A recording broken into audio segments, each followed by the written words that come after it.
De verdad que ya me estoy preocupando por vosotros. Sois gente muy rara, ¿no? ¿Qué hacéis de nuevo aquí? ¿Qué ganas de aprender?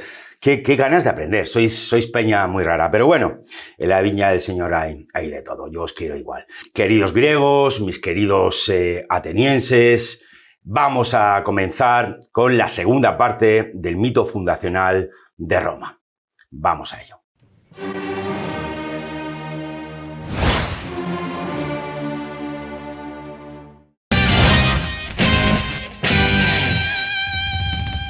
Bueno, pues vamos a comenzar, vamos a retomar nuestra historia, nuestro mito fundacional romano. De hecho, estoy muy contento porque dentro de nada, de unos días, me voy de vuelta al hogar.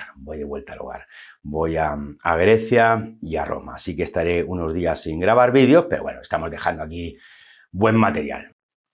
Os hago un súper resumen, ¿no?, de lo que vimos. Hablamos de cómo el héroe Eneas salió de Troya, llegó al Lacio, su hijo fundaría Alba Longa, ¿verdad?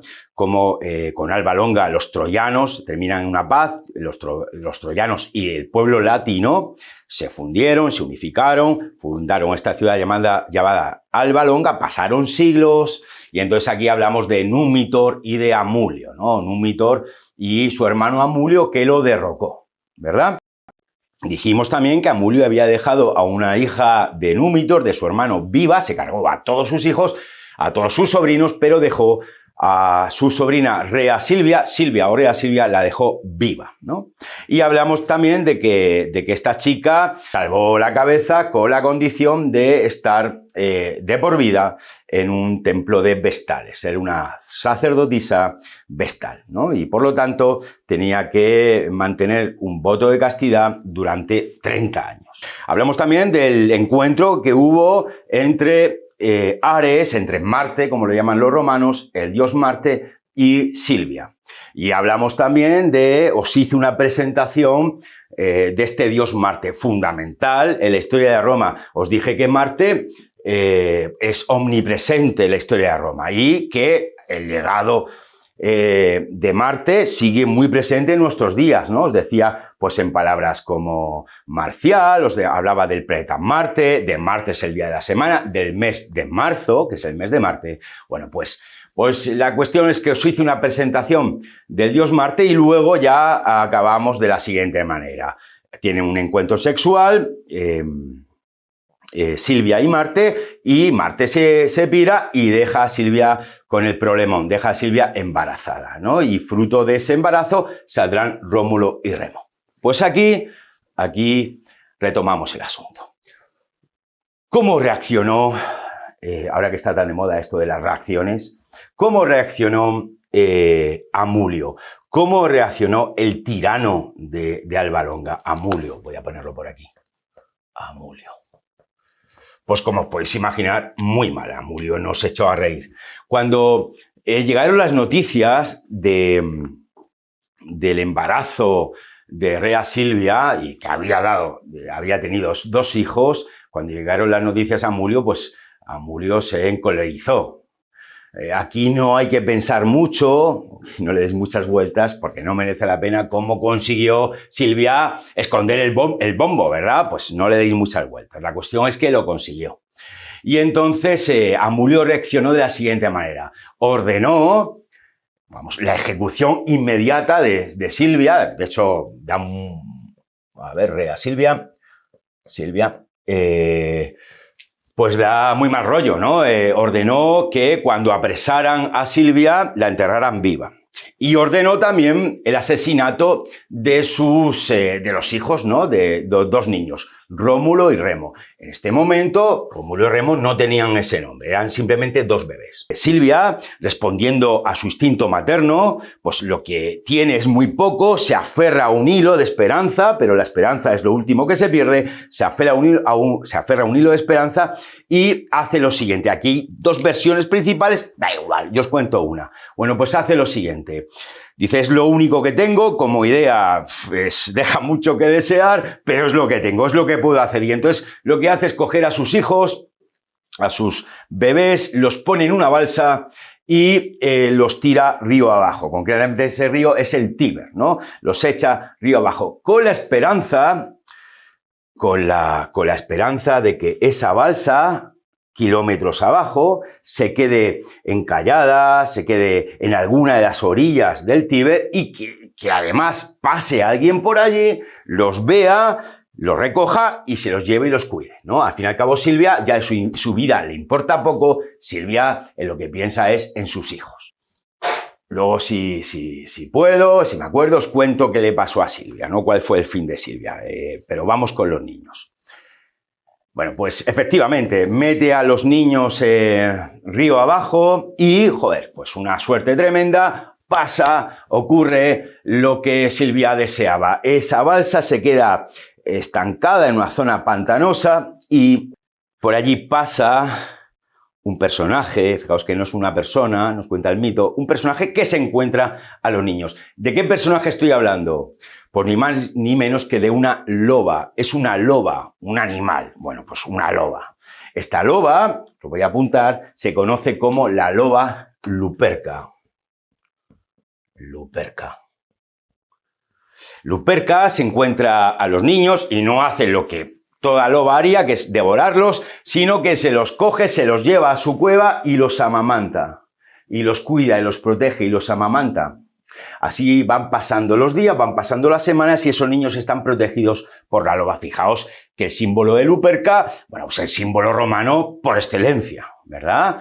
El símbolo romano por excelencia. Luego os pondré alguna, yo no, lo hará Nacho, lo hará Nico, alguna imagen de la loba Luperca, que está en los museos capitolinos. Ahí tenemos a los niños criados por Luperca. Aquí hay un mito, os cuento lo de Silvia porque no se me va de la cabeza, nos cuenta qué pasó a esta chavala. Pues lo que pasó es lo siguiente, lo que pasó nos cuenta el mito que a Silvia, mediante la intermediación de un dios, a Silvia le salva el pellejo y consiguen que, bueno, pues que Amudio la perdone, ¿no? Y de hecho luego se casará con el río, se casará con el Tíber. ¿Por qué? Porque en esta época arcana, mitológica, los ríos eran dioses. Fijaos qué cosa más bella y fijaos también que creo que nos iría mucho mejor si siguiéramos pensando en los ríos como dioses, ¿verdad?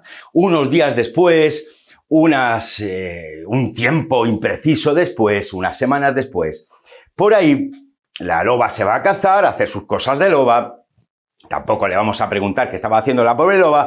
La cuestión es que deja a los niños solos. Y por ahí los niños están jugando en la boca, en la entrada de la cueva, y por ahí pasa un pastor. Pasa un pastor que vivía por la zona. Pasa un granjero, más que pastor. Ese tipo se llama Faustulo. Y Faustulo se encuentra a los niños y se los lleva a su casa. Y se los lleva con su mujer, que se llama Aca Larentia. Una figura muy importante, Aca Larentia. Y Aca Larentia y Faustulo adoptan a esos niños y los protegen y los criarán. Fijaos de este mito tan raro, tan extraño, tan imposible. No deja de ser un mito, pero siempre os digo que detrás de los mitos siempre hay un pozo de verdad, o puede haber un pozo de verdad, de sabiduría, desde luego. Bueno, pues detrás de este mito, Tito Livio haría una versión mucho más racional de los hechos, ¿no? Mucho más racional y racionalista. ¿Es posible que una loba, un animal loba, haga esto de los niños y los cuide, los proteja y tal? Bueno, pues no. Pero es posible lo siguiente, esta segunda versión más racional, bueno, pues esta sí cabe dentro de los esquemas racionales. Fijaos, la palabra loba, en latín, la lengua de los latinos, acordaos, es lupa. Y lupa significa loba, pero también tiene otro significado. Significa también prostituta. De ahí viene la palabra lupanar, ¿no? Una palabra que está en desuso, pero bueno, lupanar. Es posible que... Lo de la loba no, pero es posible que fuera una prostituta quien se encontró a los niños. Estaba la mujer lavando, pues que es como se lavaba la gente antes, en el río, y se encuentran a esos críos y los protege. y los protege y los cuida. Eso sí es más posible. De hecho, hay versiones que dicen que la propia prostituta era Ácara Arentia, ¿no? Bueno, pues dejamos esto aquí y continuamos. Los niños crecen fuertes, crecen muy vigorosos con este matrimonio. Se nota inmediatamente que llevan la sangre de su padre, la sangre de Marte. Fijaos que estos niños son,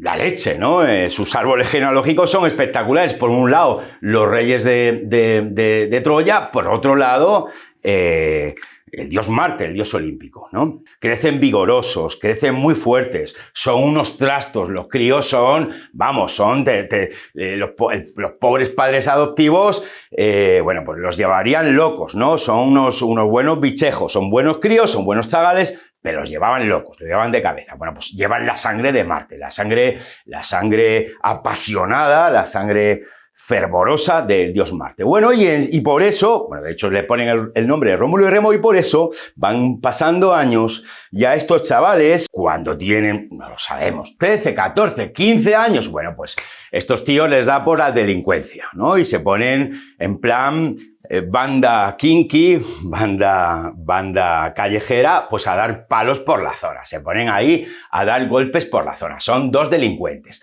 Los romanos luego esto lo embellecen mucho. Los romanos luego, bueno, pues para limpiar un poco el nombre de Rómulo y Remo, dicen que no, que eran como una especie de Robin Hood, ¿no? Una especie, robaban a los ricos para dárselo a los pobres. Claro. Aquí la verdad es que si no fuera por esto de los derechos musicales, os pondría la banda sonora de mi infancia, que es el trap, bueno, es el trap de antes, ¿no?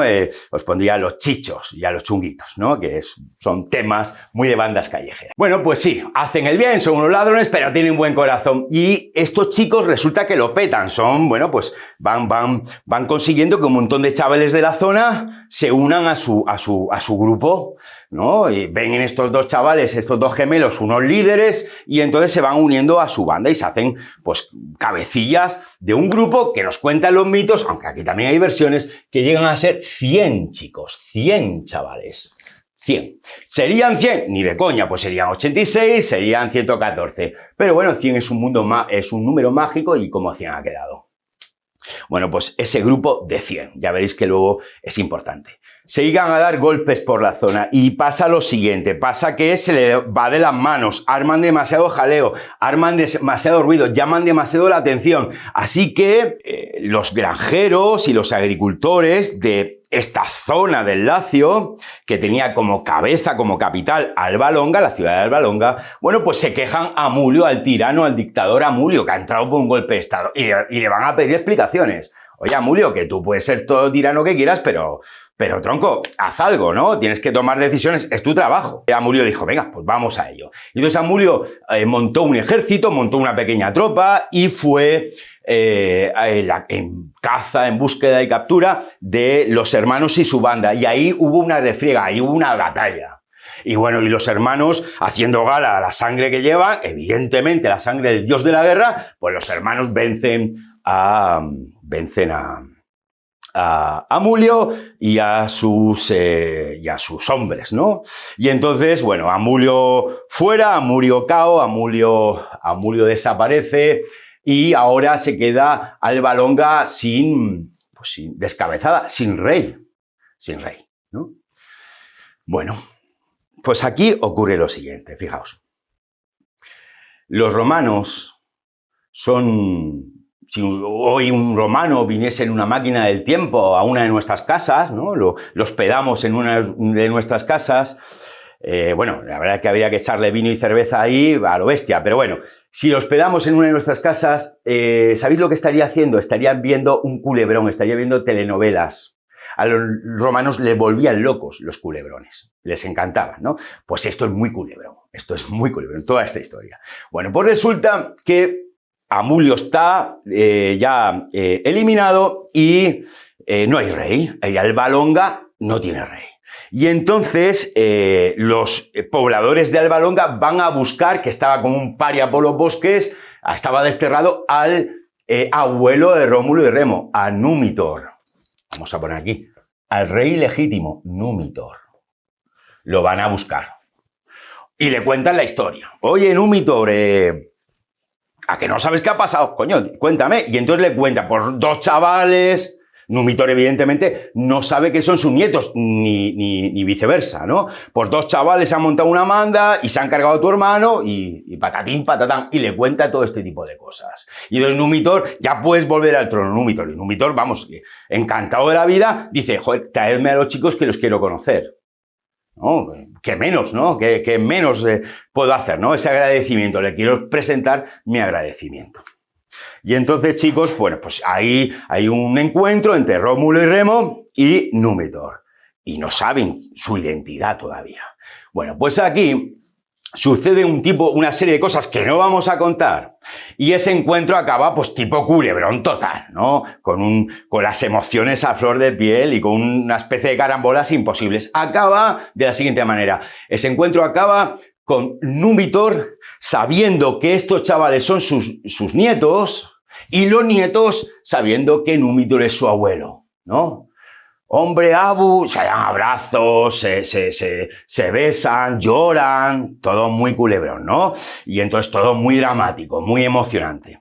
Ahora los chicos, Rómulo y Remo, conocen su verdadera identidad. Ahora saben quiénes son. Y no son los hijos de unos meros granjeros. Ahora saben que son descendientes de la estirpe de reyes troyanos y hijos del dios Marte. Bueno, pues aquí, como una buena serie de televisión, bueno, pues aquí hay un happy end. Aquí acaba la primera temporada, podríamos decir, de este culebrón de Rómulo y Remo. Lo que vamos a hacer es dejarlo aquí e ir con la tercera entrega, que es lo que sucedió a partir de este reencuentro entre Rómulo y Remo y su abuelo, el buen Numitor. Bueno, pues un saludo y hasta el siguiente vídeo.